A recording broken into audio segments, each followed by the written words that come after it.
back to MMA Al Dente.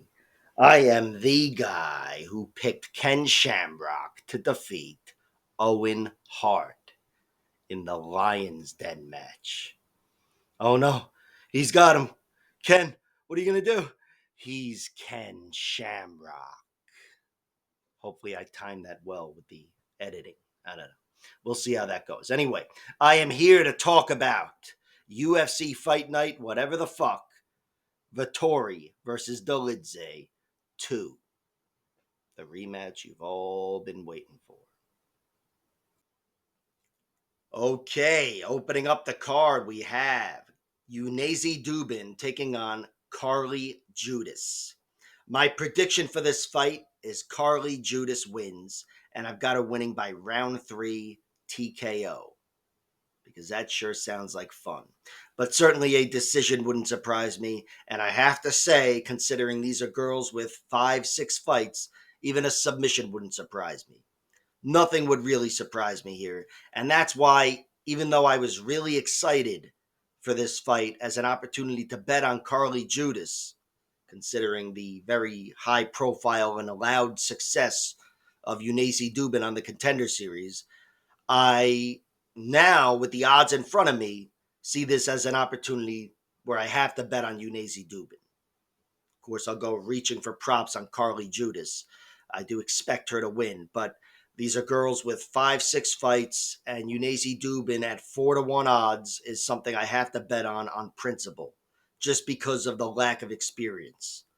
I think anything's possible here.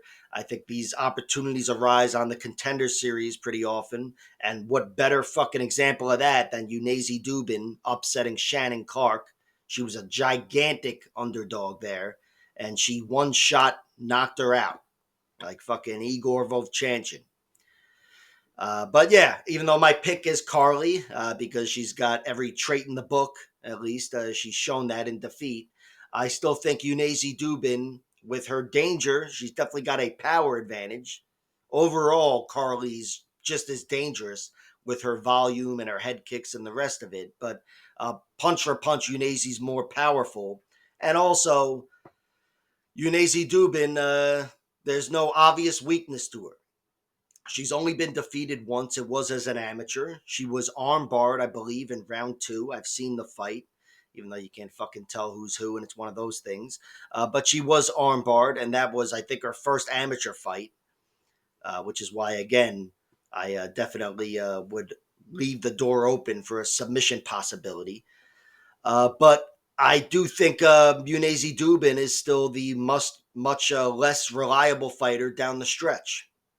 She's steamrolled everybody in her pro career. And the one decision that she had as an amateur, which is one I would have really liked to have seen against this girl, Carla Alessandro, whatever the fuck. But that's a girl that's now doing well as a pro, 5-1 or something, and some good wins. So that's a fight I'd like to have seen. But still, uh, even without having seen it and thinking there's probably more than meets the eye with Unazi Dubin, I have to go with Carly Judice here. Carly Judice, I'm a fan of hers already. I became a fan when she fought on the Contender Series. This girl is tough as fuck. She's got true grit.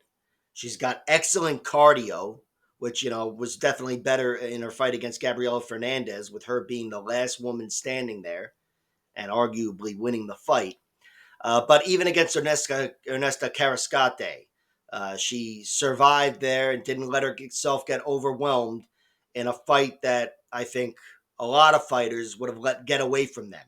But Carly, even though maybe she was a half step behind in the end, anytime it looked like she'd be overwhelmed, she'd change things up and smash her in the face with an elbow and just throw down.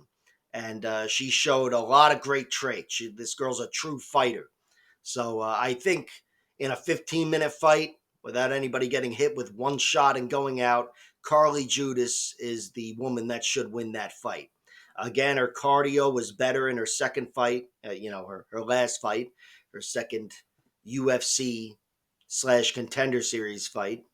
And I do think she learned lessons in that Ernesto Carrascate fight going into deep waters. I'm sure she learned lessons from the Gabriela Fernandez fight too. But she's definitely a girl that has a lot of upside. And even though she's got a less experience as a pro, I trust her down the stretch, and I definitely pick her to win this fight. But yeah, Carly Judice, she does have those two fights that went 15 minutes. The rest of them are all her steamrolling her opponents. Got a nice snappy head kick to her. She's been able to knock girls out, but she's also overwhelmed a lot of girls. Just gone through them pretty quickly with volume. You know, it's not, and I'm sure there's more power than meets the eye, but it's nothing like Unazi Duben's knockout over Shannon Clark. But she does have an amateur victory as well. That's a nice fight I saw against Anna Crutchfield. That's a 15-minute, 5-round amateur fight. But she showed then back in 2022, all right, not too long ago, but she can go 15 hard minutes. And there was no signs of her slowing down, and she definitely outworked the girl. So yeah, Carly Judice definitely has more upside. She is my pick to win this fight. I will go reaching for props because I am a degenerate. But speaking of which, degenerates have to bet on Unazi Dubin at plus 400. Right now, she's like plus 3 something. But regardless, these are fighters that are too inexperienced. Anything's possible. And yeah, on principle, I got to waste some money. Next up, we have Josiane Nunes taking on Priscilla Cachoeira. My prediction for this fight is Josiane Nunes wins, and I'm going to go with it being by decision. I do think this has the potential to be a wild fight, even if it goes the distance, but certainly there's a higher chance than normal for female fights for a finish here. Josiane Nunes is exceptionally dangerous, and Priscilla Cachoeira is Vanderlei Silva. So it's definitely going to be a fun clash, unless they tie each other up in the clinch somehow and stay there. But I do favor Josiane Nunes. First of all, I do think she is healthier than Priscilla Cachoeira. Cachoeira's never been knocked out. Never been knocked out on the feed anyway. Has she been? Yeah, Valentina Shevchenko. Oh no, Valentina strangled her. That's right. It could have been a TKO. She was beating the fuck out of her. But she's never been knocked out. But Priscilla Cachoeira has been knocked down a few times. Luana Carolina kicked her in the head, which if a head kick catches you, especially without your hands up, you can go down, and that's what happened there. I don't consider that a strike against her chin because whatever, it can knock anybody down. But she was also knocked down against Jasmine Jasdavicius in her last fight in round 2, caught with a right hand where she didn't expect it, or maybe because she was only thinking about the beating she took on the ground in round 1. And that's really the thing there. I don't consider that a major strike against her chin either, because Jasmine had beaten the shit out of her in round 1. But yeah, historically, she's got a very tough chin, Priscilla Cachoeira. I do expect her to stand up to the danger of Josiane Nunes. And I have to say, just stylistically, I feel like there's a chance Cachoeira gets a favorable matchup here in a heavy handed striker that doesn't know you could take people down in MMA. And I do think there's a chance it works out for her.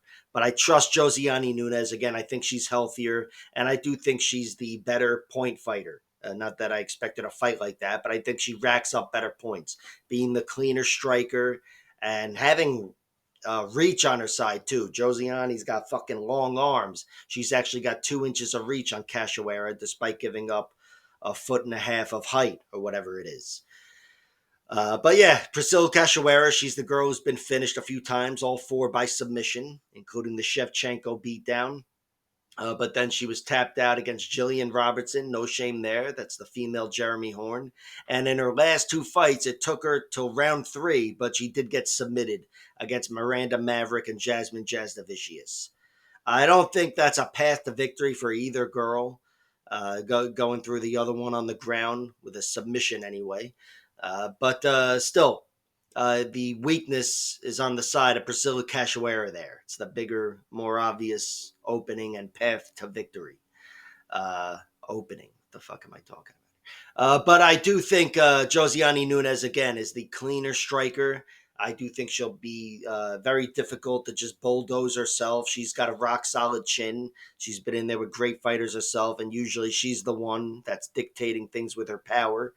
And again, there's a chance I'm wrong there because she's fighting Vanderlei Silva here, but I think she's the healthier girl, perhaps the more dangerous girl as well, at least powerful. And I'd expect her to get the first finish, even if it is on the feet.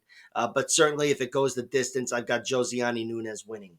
Josiane, she's been bested by bigger girls, as is the case when you're the smallest girl. Chelsea Chandler was able to beat her. She lost in her first fight ever, I believe, to Talia Tyler Santos. I don't know why I can't say her name. And of course, she lost her last fight to Jacqueline Cavalcanti, who is surging since making it to the UFC. But yeah, I think despite her being beaten by these bigger girls, I think Josiane Nunes won't be overwhelmed physically against Priscilla Cachoeira because Cachoeira is not the most physical fighter. You know, she is not another girl that's not big on grappling.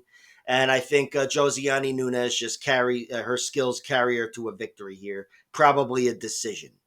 But again, they're so fucking dangerous that a TKO is always possible.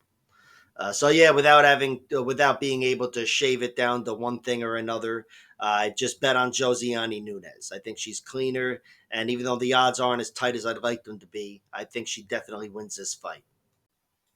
Next up, we have Brendson Hibero versus Diyar Nurgojai, or however you say these names over here.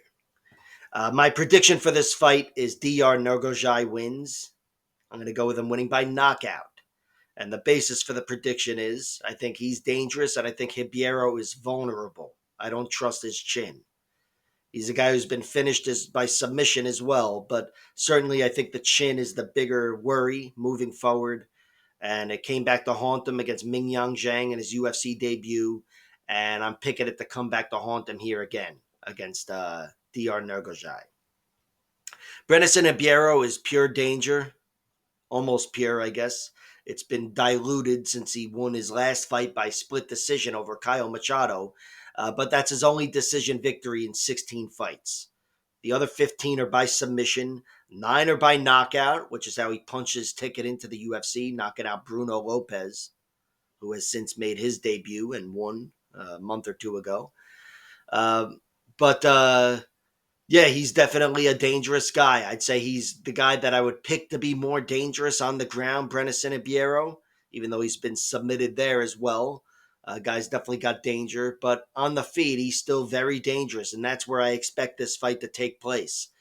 So even though I'm picking against his chin, and I think he loses the stand-up fight that I expect here, he's still always in the realm of winning it because he can always just, it's always fucking sudden death overtime in MMA, and this guy's definitely got the kill shot. But I have to go with Diyar Nurgojai, the guy making his debut here. He's very dangerous. I think he's more well-rounded than meets the eye. You know, he's only got 2 submissions, and he's only got 2 decisions as well. But he's definitely a guy who's capable of fighting on the mat. And his decisions prove that he's gone 3 rounds and 5 rounds against good fighters, Konstantin Andreytsov and Magomed Magomedov. Not the bantamweight, but this guy is still very good. And he was able to outlast these guys and wear them down and do it, with grappling. I mean, there's a lot of striking as well, but he's a guy who's able to turn the tables on the mat. A lot of guys have shot in for takedowns on him. And he's tough to take down, ends up bowling them over and either tiring them out or TKOing them on the ground. He does have 6 TKOs in his career, and that's how he got into the UFC, knocking out Bartosz Szarwocek, whatever, the Polish dude. He clipped him with the left hand and then head kicked him and knocked him out in round 2, showing that danger. Before that, he TKO'd Emiliano Sordi. I knew how to say his name years back. That guy, he may be in the twilight of his career. He's got a lot of mileage, but it's still a good victory. And yeah, again, before that, he's got those decision victories, even going 5 rounds against Andreytsov. and I thought he looked good there. That was in those are in the Khabib Eagle FC promotion, and they're available online. But yeah, I do think this guy's got a lot of upside. And I think on the feet, he's definitely dangerous. He throws great combinations. He's really comfortable, has great counters, knees and uppercuts, and he rips to the body in combination. And I think, of course, he's got some good pop in his punches too. Maybe not like Brendson and Biero, but on the flip side, he doesn't have a button on his chin that I know Brendson Hibiero has. So I think Diyar Nogueje ends up walking down Brendson and Biero and knocking him out. That is my prediction. I'll go with it happening in round one. Did I give you my prediction at the top? I think I did. But either way, let me reiterate it. I'll go with them getting a standing knockout. I think, again, there's a major weakness, a button there for Brendson and Biero, and this guy, Diyar Nogueje, seems to have it going on. And of course, I think he can thwart grappling attacks from Brendson and Biero. He's really calm and composed, Dr. I think he'll see the shots coming, and he's at an answer. He's been taken down, I believe, but most of the time he ends up defending takedowns, bulling guys over. He's not the biggest takedown hunter himself, but he can definitely work from the top. And even though I think Brendson has submission skills and jiu-jitsu on his side, I still think Dr. would overwhelm him with top position. But yeah, the pick is standing knockout for the 17th time. I'm going Dr. Nurgajai. Next up, we have Daniel Barez versus Andre Lima. My prediction for this fight is Lima wins, and I'm going to go with him winning by submission, mainly because that will justify the bets that I'm going to place, reaching for props. But in general, I am staying away from this betting wise, like with any big bets. My prediction is Lima wins, but he's too big of a favorite. He's almost 4-1. I think there's value on the Barez side, to be honest. I think Daniel Barez, he's a really solid competitor. I don't think he's a guy that's going to be bulldozed. And historically, the way to go through him is submission. Twice 10 years ago, once being against Manel Kopp with an armbar from the guard. But the only other time he's been finished, and the only time he's been finished in the last 10 years, was to Jafel Filio with an arm triangle choke in a comeback from that wild round one fight last year or whatever. And I'm not saying that Lima is going to submit Barez. I know I predicted that. It's definitely something I'll look for because I think the prop might be worth it, but he shouldn't submit him, even though Lima's looked good down the stretch, and I thought he had Felipe Dos Santos dead to rights on the ground at moments. And I think there's definitely a shot there. But an honest prediction is, yeah, Lima wins, but I think a decision would be more likely. And I do think part of his health overall, him being a 26-year-old fighter, will be part of that. Not so much a chin there, but the endurance. I think Andre Lima will be the better man down the stretch. And I think he's looked great so far in 15-minute fights at the UFC level. But Daniel Barez has shown he can go 15 minutes at the UFC level as well. Got a really good victory over Victor Altamirano in his last fight, and could have easily cracked into the UFC years ago when Carlos Hernandez beat him by split decision on the Contender Series. But yeah, Daniel Barez, regardless, even if he got in then, he'd still be an older fighter. But he's here now in the UFC, and he's 36 years old. He's 10 years older than Andre Lima. And even though he hasn't shown any major signs of slowing down, I think Andre Lima, certainly with some body shots to back him up, can be the last man standing and fatigue Barez a little more. But Daniel Barez, he's got sharp hands. I think his hands are really good, and he's very powerful as well. So he could crowd that kicking range of Andre Lima and just on a technical basis give him a lot of trouble on the feet. And of course, Daniel Barez can time takedowns as well. Certainly, if he has success on the feet, and takedowns will make this fight a lot easier for Daniel Barez. Andre Lima, he's only been defeated once as an amateur, and it was because of takedowns against Marcos Degli, who is now surging as a pro and could definitely be in the UFC and just might be one day. That's the only guy to ever beat him. So my point is, it's a very forgivable loss, and it's a very forgettable loss because it happened on the amateur scene. But here today, I think that's still the way to beat him is to get on top of him.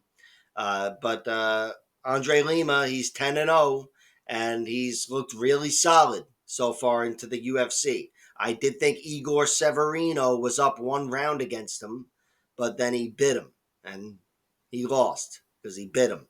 And I do think he bit him out of frustration, and that is a sign of things perhaps trending Andre Lima's way if they got into the second and third round there.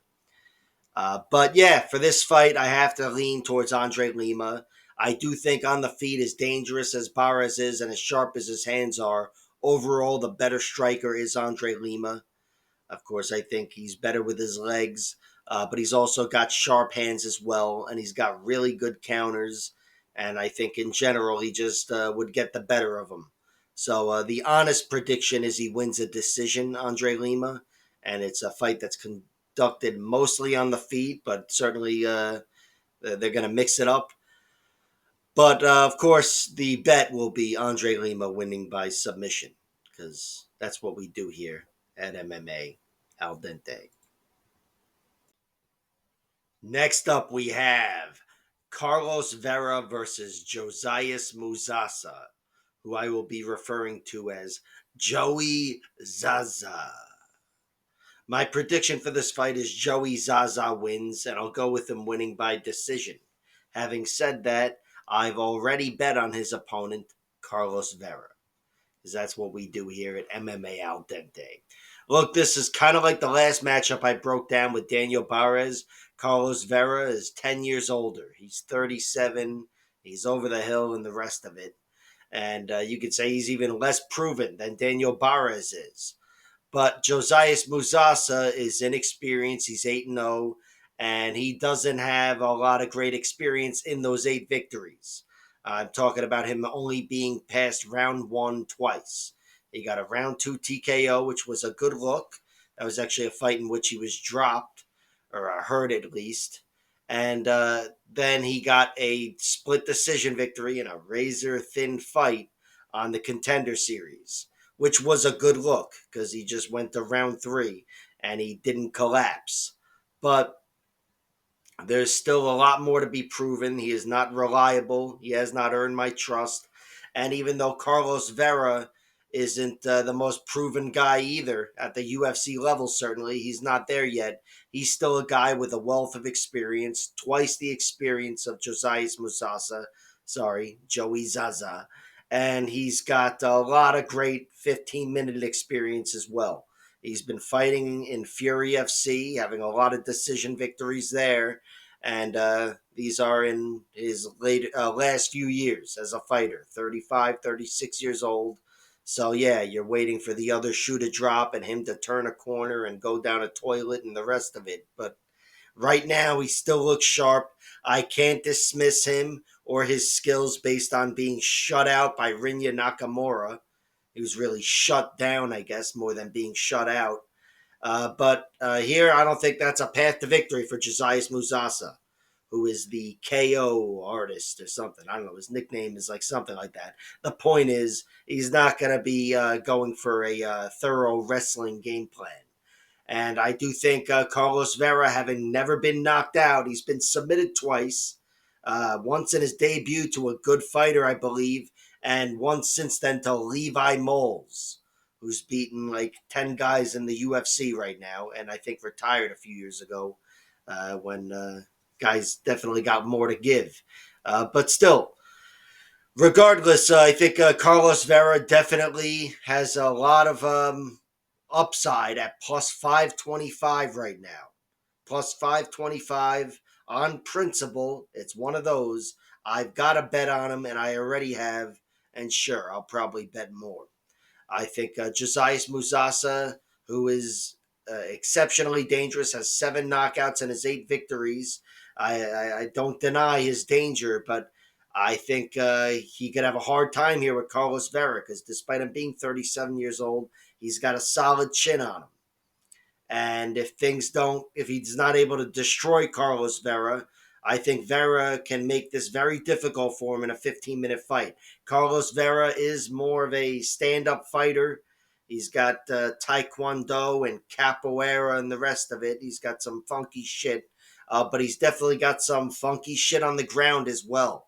He's I don't want to call him a slick grappler, but he's definitely no fish out of water down there, and I'd expect at this point he has more to offer than Josias Musasa.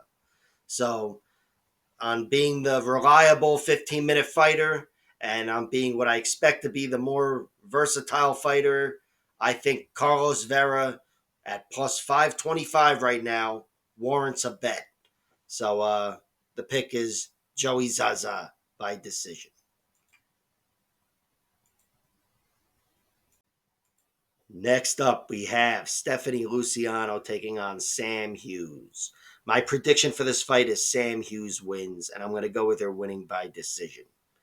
And the basis for the prediction is even though I think Stephanie Luciano has a lot of the same traits as Sam Hughes, I know Sam Hughes has those traits because she's proven herself at the UFC level, and she's done so pretty consistently.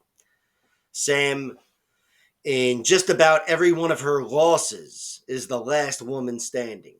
She's the woman that pushes back and wins round 3 against Loma Lukbume and Luana Pinheiro and whoever the fuck else. Sam is pushing harder down the stretch. And in just about every one of her victories, those same traits hit the surface, with her taking over the fight and outgrinding her opponents, and even sometimes producing a finish down the stretch, of course, like she did to Elise Reed.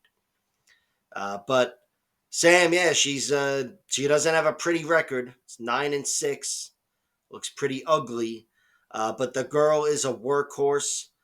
And I think even though she's a half step behind at least on the feet against Stephanie Luciano, Stephanie's really sharp. Sam still comes close enough to matching her in height and reach. She's given up an inch or so in each direction.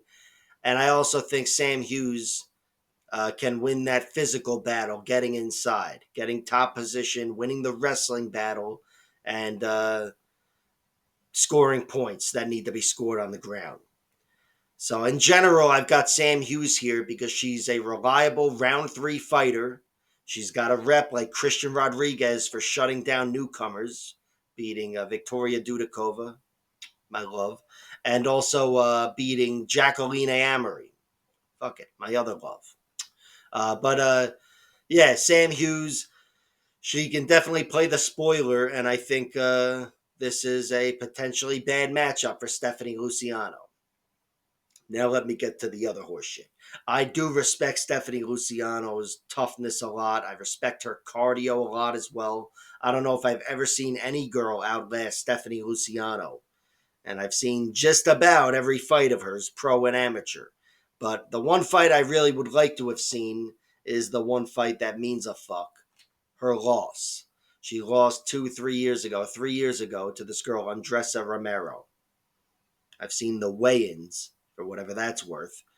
And the girl looks shorter, and I imagine top position and physicality were a part of that decision victory, but whatever. I haven't seen it. Maybe she got dropped 3 times. What the fuck do I know? Anyway, yeah, she's definitely outlasted every opponent I've ever seen, and of course that goes for Talita Alencar, who is the girl that she fought on the Contender Series to a draw. She was on her way to losing a decision, being controlled with top game and physicality and the rest of it. And then she outlasted Talita Alencar and secured a 10-8 round on 2 judges' scorecards, I believe, or maybe all 3, by taking it to her. And I don't think she dropped her or whatever. She just beat the shit out of her. And she secured a draw with that round 3 effort. And then, of course, they rematched each other in her UFC debut, and she beat Talita Alencar soundly. Did not get taken down, not much anyway. Kept it mostly standing, and on the feet, she had a step and a half on Talita Alencar. So that was a great fight to track her progress. And again, just another example of this girl's cardio, which is definitely there for her. She's also been 5 rounds, this girl. a 5 round competitive fight, fighting at his submissions down the stretch, really toughing it out, and again, outlasting her. And I think she's a real workhorse. Probably has a lot of the same traits as Sam Hughes, but again, this is just one of those there are levels to this game type of things, which that's such a douchebag expression, but here I am using it. Fuck it.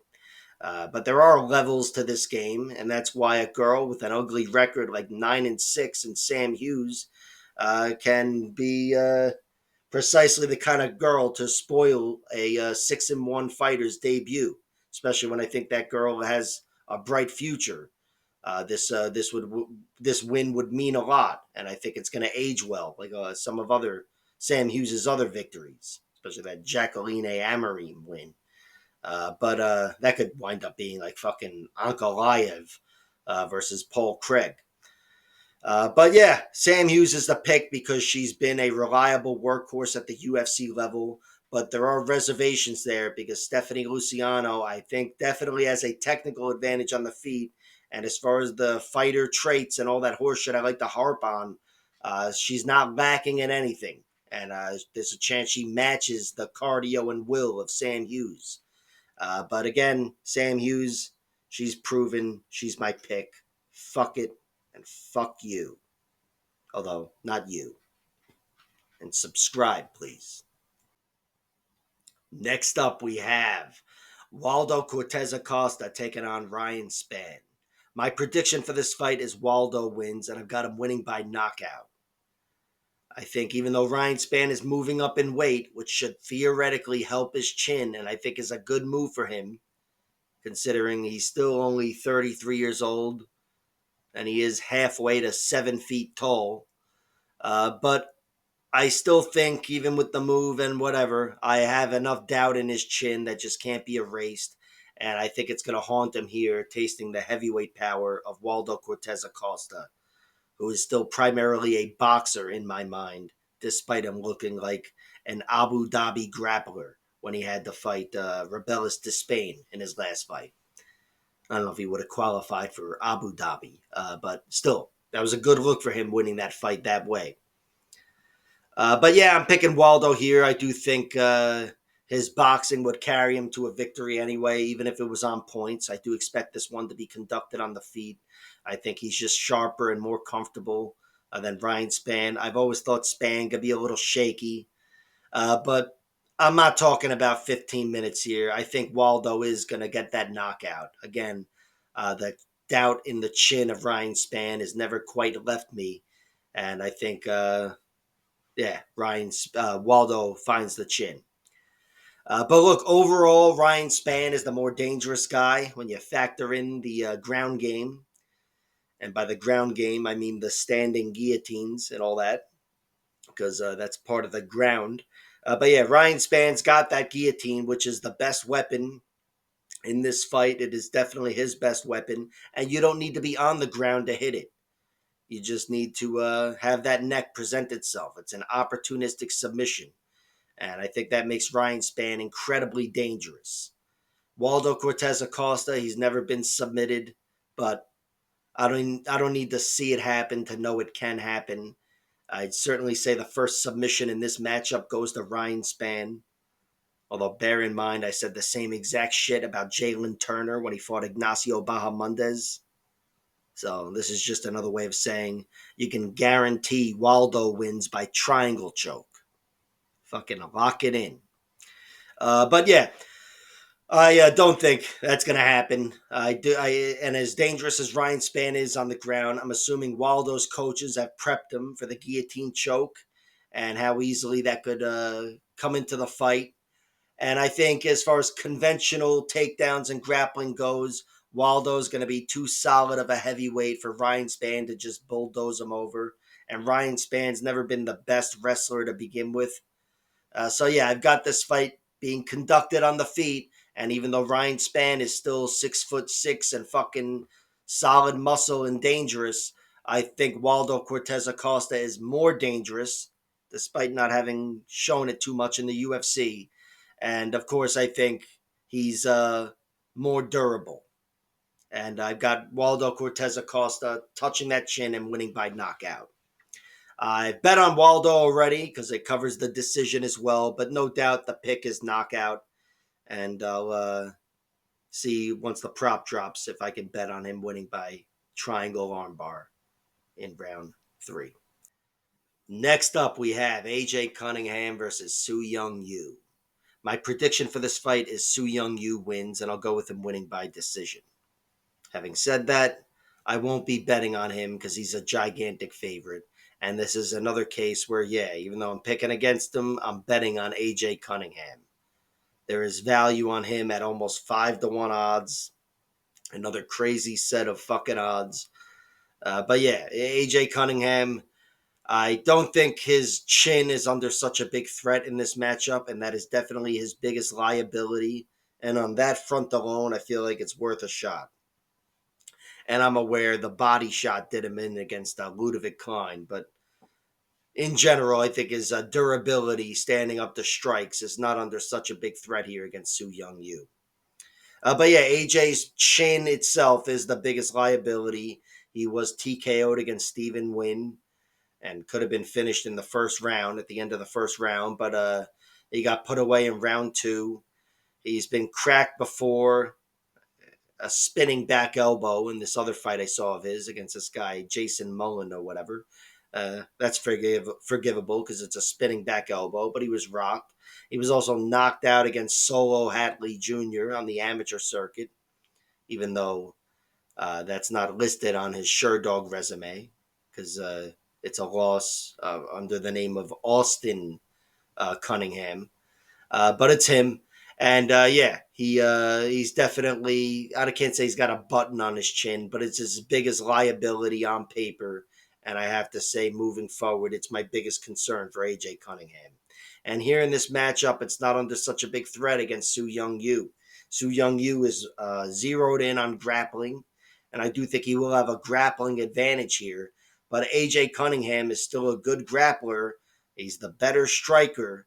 And I think if he can make Su Young Yu pay for his grappling exchanges and tire him out, I think AJ Cunningham can take over this fight down the stretch. He's been a guy that's a solid workhorse. He's got a bunch of good, long 15-minute performances, as does Su Young Yu.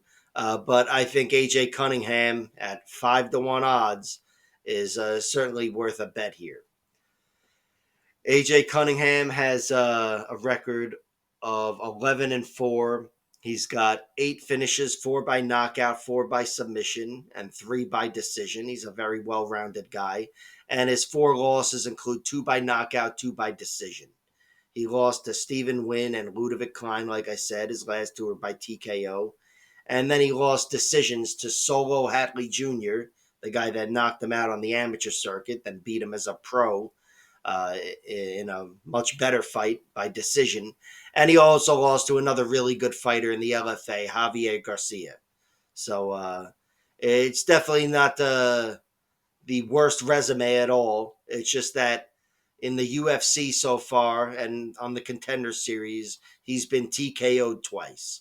So he's got to prove himself to be at the UFC level. And I think this is a fair test for him against Su Young Yu. Su Young Yu is the road to UFC champion, but he had to scratch and claw for that title. He had a close semifinal fight, and I thought he definitely won the fight in the UFC against the guy with the B in his name or whatever. But yeah, in the semifinal fight, he had a split decision victory. Another one that I thought he won, but it was a fight in which he was outlasted. He was outlasted. The guy was outstriking him and shutting down his wrestling in round 3. And Su Young Yu kind of collapsed into the corner. He was visibly exhausted. And I have to mention his last loss, Su Young Yu, was him being TKO'd. He was TKO'd in round 3 against this guy, Dastan, whatever the fuck. And yeah, that was another fight where he was fading down the stretch and got overwhelmed with seconds left in round 3. His 2 losses before that are decisions, and they're 7 years apart. One of them's in his debut, so you can dismiss that. But the other one, which was in 2021, is to a really good fighter. with an incredibly pretty record of like 16-0 or whatever. So no shame there in losing that decision. But yeah, I do think Su Young Yu, he's coming in sharp. I think he's going to be more of the hunter in the grappling realm, and I think he'll be hitting those takedowns and getting control. But AJ Cunningham, I think, can make him work, can make him pay, and take over this fight down the stretch. And that's the bet. Where the fuck is this shit? Next up, we have Damone Blackshear versus Cody Gibson. My prediction for this fight is Damone Blackshear wins, and I'll go with him winning by decision. And the basis for the prediction is I think he can nullify the grappling of Cody Gibson, and on the feet, even though Damone Blackshear isn't too dangerous, I think he's the more diverse striker. I think he can mix it up well, switch his stances, and just have more to offer than Cody Gibson. Although Cody Gibson has a lot of great traits, and as he showed against Brad Katona, he can throw down and go to war for 15 minutes. So he's definitely not out of that fight, the stand-up fight and certainly the grappling fight. But I do favor Damone Blackshear here. And on the ground, I'd favor Damone as well. I think, he's the guy who hasn't been submitted, but he's been bested on the ground, Damone Blackshear. But here I would have him winning the wrestling battle. And also, in one way or another, I'd have him getting the first submission between the two. Damone Blackshear is a talented submission artist. Look no further than the Twister over Jose Johnson. But Cody Gibson, on the other hand, has been submitted 4 times in his career. He's had a long career and he's been fighting at a high level for a while. But still, he's the guy who's tapped 4 times. 3 of which were guillotines, and they were down the stretch against good fighters. I don't know if there's something to that, but 3 guillotines down the stretch. And then another one was an armbar. But it was to this guy named Balea, which means he might be related to Hulk Hogan. And it's a forgivable loss on that front. But Damone Blackshear, even if he doesn't get the submission, I do think he would out-hustle Cody Gibson. Damone Blackshear is a sharp athlete, 30 years old. Up until last year, he'd never been finished. His one finish loss comes to Montel Jackson, who knocked him out in 10 seconds or whatever. It certainly wasn't a great look, but at 30 years old, I'm certainly not willing to write off his chin. And in this matchup, I don't think it's under such a big threat. Although Cody can definitely crack. But yeah, I think Damone Blackshear's athleticism will help him out on the feet and on the ground. And I've got him scratching and clawing to a decision victory here over Cody Gibson. As for the bet, Damone Blackshear is way too big of a favorite. I can't bet on him. I don't think I'll try shaving it down with a points, a decision, or whatever. Cody Gibson, I'm tempted to bet on him, but I'll wait for the props and everything. Maybe there's a plus points bet for Cody Gibson that'll be at a nice beefy price. Because I do think the primary path to victory for Damone Blackshear in this matchup is decision, despite all that submission talk. But still, I think in general, I'm just staying away from this one, and the pick is Damone Blackshear wins by decision. Of course, that means I'm going to get drunk and bet on Cody Gibson. Next up, we have Kurt Holobaugh taking on Alexander Hernandez. My prediction for this fight is Kurt Holobaugh wins, and I'm going to go with him winning by round 3 TKO. And that is a prediction on Kurt Holobaugh and his traits, but also against Alexander Hernandez and his traits.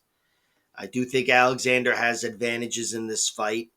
First of all, on the feet, he moves really well, and I'm assuming he hits harder, punch for punch, when he's firing on all cylinders. And on the ground, I do think he's the more likely guy to take top control. And I think if he took top position on Kurt Holobaugh and didn't focus on advancing, he can hold him there and rack up points. And I really think that's his best course of action here, is to slow down this fight. And Kurt will make it difficult on him anyway, even from the bottom. He's very good off his back. But I still think in general, this is a fight that's going to be conducted on the feet. Hernandez is more of a striker, and he's the fucking physical beast in there. I think he'll be dictating things, and I think he'll be having success early on, but over the course of 15 minutes, I've got Kurt being the better man down the stretch. Certainly in round three, which doesn't mean he's going to win this fight, but I'm thinking he does produce a victory. Even if it is by decision, with him having stolen one of the first two rounds, probably round two. But I think he'll be the better man down the stretch, and it'll carry him to a victory. But Kurt is very dangerous. He's very versatile. He's just as dangerous with his submissions as he is with his strikes, perhaps even more dangerous. But Hernandez, just kind of looking to his losses for a moment, he's much more likely to get TKO'd. He's been overwhelmed with volume by Billy Quarantillo down the stretch in round two. And same with Donald Cerrone down the stretch in round two. Same with Drew Dober, even though that might have had a little more to do with power. But another round two TKO loss. And we've seen it in plenty of other fights. Alexander Hernandez can hold up for 15 minutes, but he's not always the best man down the stretch. I wonder how a 5-round fight with Austin Hubbard might have gone. But still, here he's definitely a solid threat for Kurt Holobaugh. Like, I'm not surprised he's the favorite, but I've got it the other way. I've got Kurt being the better man here. I think Kurt is exceptionally tough himself. He's been knocked out once, and that was down the stretch against Raoni Barcelos. And he was submitted once, and that was early against Shane Burgos, and I was there for that fight. But I think here at 38 years old, yeah, there's worry that he could naturally just turn a corner or fall off a cliff, as I like to say. But he's still showing to be a healthy fighter, and I'm counting on his traits to be there for him and carry him to a victory. The prediction is round 3 TKO. I will cover that with some sort of prop bet. But right now, it's just the money line, and I've bet on Kurt Holobaugh. Up next, we have Sangwoo Choi versus Kevin Vallejos, I think. My prediction is Kevin wins. I've got him winning by knockout in round 1. And the basis for the prediction is he's a ferocious fucking man, an excellent striker. And on the flip side, Sangwoo Choi is a vulnerable man. It's a guy that's been knocked out twice now, knocked down multiple times in his last 4 fights. And even though he's 32 years old, I think he's in bad shape, and there's more knockouts a coming.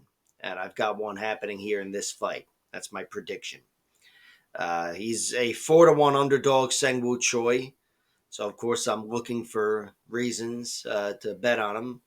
And I haven't yet. I haven't bet on him, but I think his primary path to victory is using his big frame. He's 4 inches taller than Kevin. And I think if he can use some of that grappling he has used in the past to slow this fight down and get on top of him, and it's not like that's the end of the fight. That's just the beginning.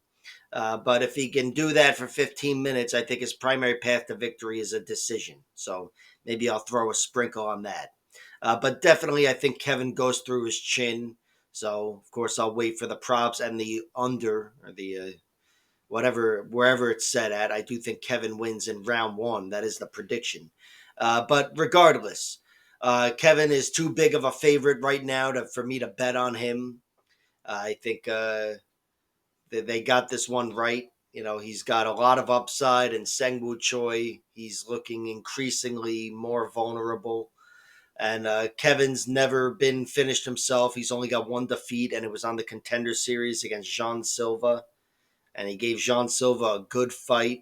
He was taking it to him early, but then it was a half step behind for the second and third round. But he's still a very solid fighter with no negative traits against him at all. Losing to Jean Silva and not getting finished, that has aged incredibly well in just a few years, 2 years or whatever. So, yeah, he's got a lot of upside, and I think he's going to go through Sangwoo Choi. The prediction is first round knockout, and the bets will probably go every which fucking way. Next up, we have in the co-main event of the evening, Chidi Njokuani versus Elizalde Zaleski dos Santos. My prediction for this fight is Chidi Njokuani wins, and I'm going to go with him winning by decision. And the basis for the prediction is, even though I think Elizalde Zaleski dos Santos is going to be looking to mix it up and take this fight to the ground, in general, he is still a striker, hence the nickname Capoeira. And I do think Chidi Njokuani will win the points battle on the feet. He's also dangerous. He could knock out Elizalde Zaleski dos Santos. But considering Zaleski's danger and the fact that despite him being 2 years older, I have more faith in his chin and overall durability, I think the knockout really could go either way, to be honest. But Chidi really, I think his main vulnerability has always been he can kind of collapse on the ground. Only to excellent fighters, but it's happened a few times throughout the years where he's been taken out. And even though he is a black belt in jiu-jitsu, I still think that's a hole that can be exploited. I don't know if Zaleski is precisely the guy to go through him on the ground. Not with pure jiu-jitsu anyway, but with some concussive ground and pound mixed in, sure. He can do that and overwhelm him perhaps. But I do think, again, he is capoeira. I do think this will be contested on the feet largely. And with Chidi Njokuani's 4 inches of reach, 4 inches of height and 8 inches of reach or whatever, I do think he can rack up those small moments on the outside and also use some of those physical traits on the inside, where we've seen him fight whole fights in the fucking clinch recently. So I do think it'll be close. I expect it to go the distance for some reason. These guys are both really fucking dangerous, so it really wouldn't surprise me if it didn't go the distance. But I expect this fight to be a close decision fight, and I'm giving a slight edge to Chidi Njokuani. I've bet on him because I don't know if I could even commit to betting on him by decision, even though that's the official prediction, just because he's so fucking dangerous.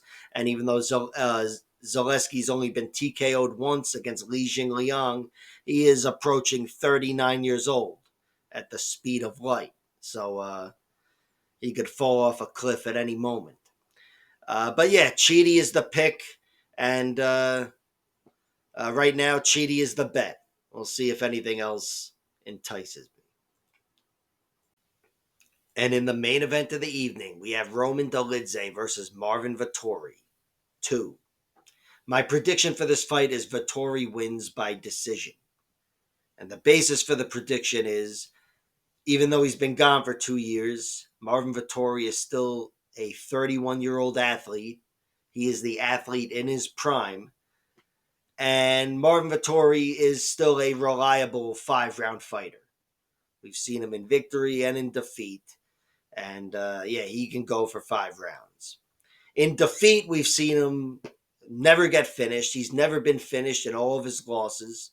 I think he's one of those guys that is reliably durable on the level of like Cheeto Vera, one of the toughest guys in the sport. And I do mean in an MMA sense, where he's tough to get out of there with the submission as well. Imagine trying to submit Vettori with that fucking neck.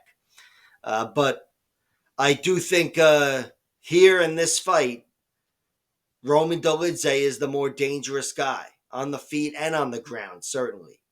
Roman Dolidze is more of a grappler than he is a striker, although as an MMA fighter, he tends to get things done on the feet a lot more.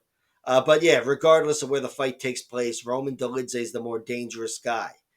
But I still think Marvin Vettori's durability will be there for him, and he could stand up to the danger of Roman Dolidze. And I've got Marvin Vettori winning this fight by racking up the small moments and getting a decision like he did in their first fight, which was all on the feet. But Dolidze definitely had the overall better shots. If you took the 10 best shots that landed in that fight, the majority went to Dolidze. But he never had Marvin badly hurt at all.